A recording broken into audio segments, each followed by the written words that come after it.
Saudações judocas. Vamos falar hoje do torneio, o tal torneio da Polícia Militar. Antes de falar dele, deixa eu falar dos outros desafios que o Dojo Kodokan, o Judô Kodokan teve, né, de importantes, né, de escolas relevantes. E dar uma passão sobre eles. Vamos para a tela aqui. Falar o seguinte. Olha só. Os maiores desafios... Deixa eu abrir a minha tela grande aqui para falar com vocês. Os maiores desafios do Kodokan Judô, além do Totsuka, são das escolas Fuzen Ryu, que acaba por gerar um estilo de judô diferente, né? O Kozen Judô. E os desafios contra a escola Takenobushi Ryu, que também é uma das 4 grandes escolas de Jujutsu tradicional. Eu falo na aula sobre o Jigoro Kano que o Jigoro Kano não treinou só na Fusen, na Kito Ryu e na Tenshinchi no Ryu, ok? Pelo menos em mais 2 escolas se tem uma certeza que ele treinou em alguns momentos. Uma delas é a Takenobushi Ryu, ok? Mas que ele treina pouco, mas ele treina na Takenobushi Ryu um tempo. Takenobushi Ryu durante muito tempo foi a maior escola de Jujutsu, tá?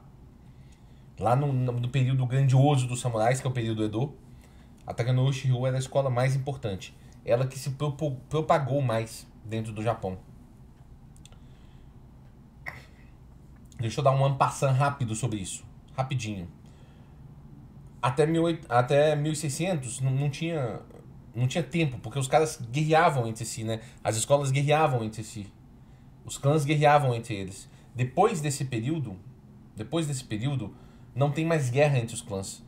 O Japão está todo unificado e também não tem muita guerra externa.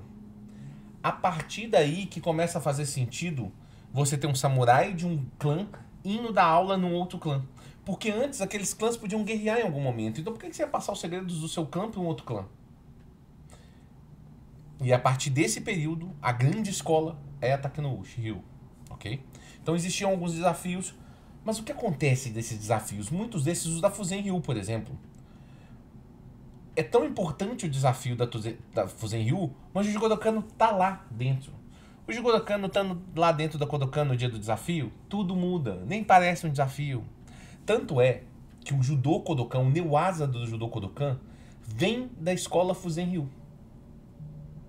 Quando o Jigoro Kano viu os alunos dele treinando com os caras da Fuzen Ryu, ele falou, gente, nosso chão tá todo errado. Que é o chão dele é o chão da Tenshinchi no Ryu, né?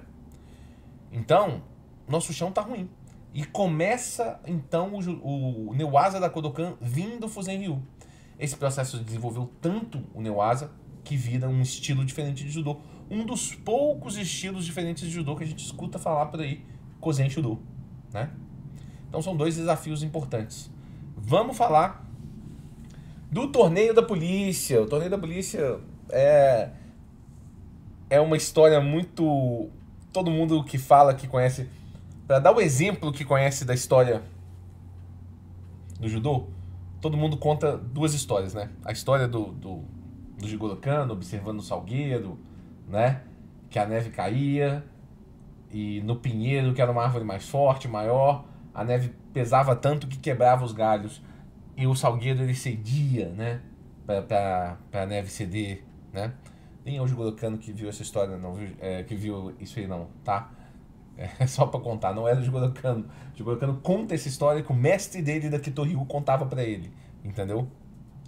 É isso, tá? Só pra vocês saberem do ceder pra vencer. Não foi o Jigoro Kano que viu isso, não, tá? E outra história que as pessoas falam é do tal torneio da polícia, que o judô ficou famoso quando ganhou o torneio da polícia. Bom, vamos contar alguns fatos importantes, ok? O primeiro, que esse torneio de 1886, que é o que ficou famoso, ele visava decidir qual que era o método de combate armado e desarmado a ser ensinado nas escolas da polícia da capital de Tóquio, ok? Isso acabou se espalhando pelo Japão todo, tá? Mas esse torneio, não tipo assim, vamos fazer o torneio da polícia.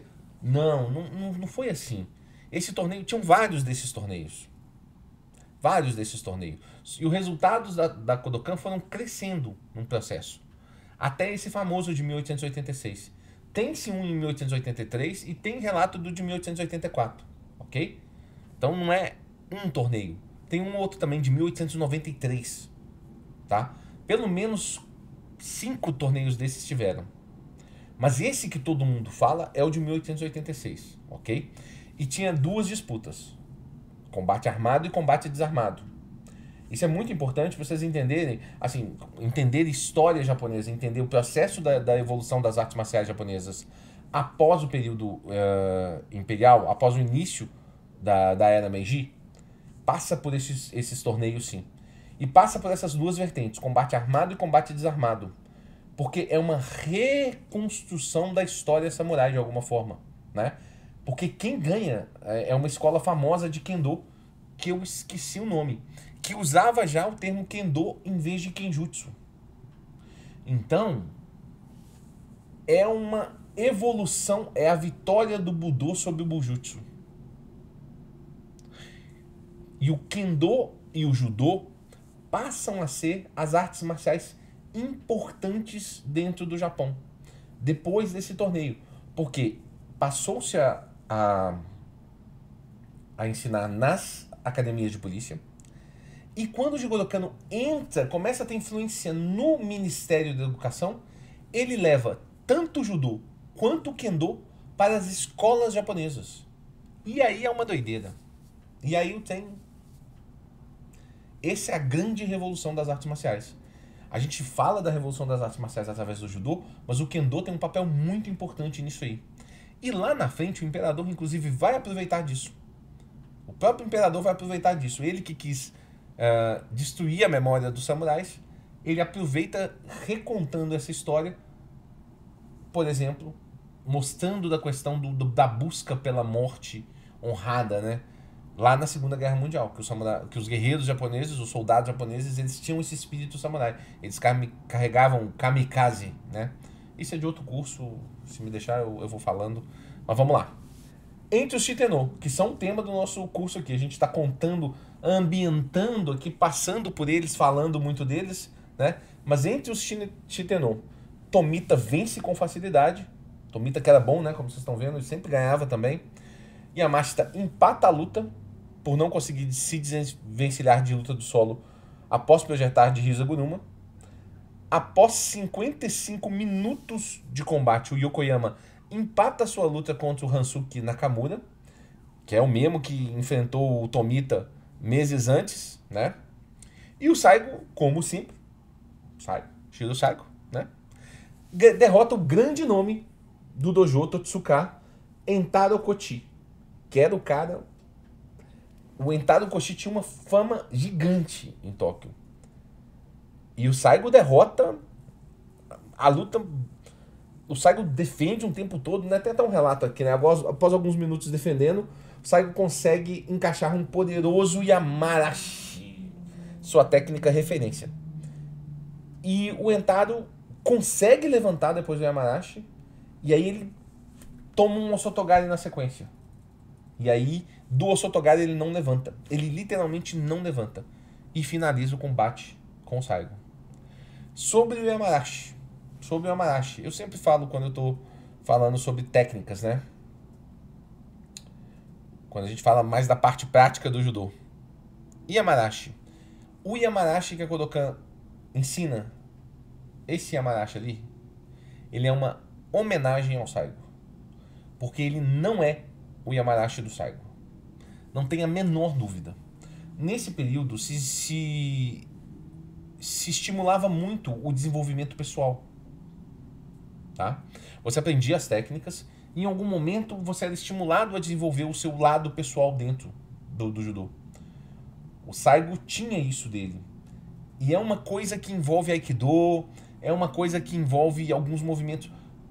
O que eu quero dizer é que é uma homenagem, por quê? Porque não é o Yamarashi do Saigo.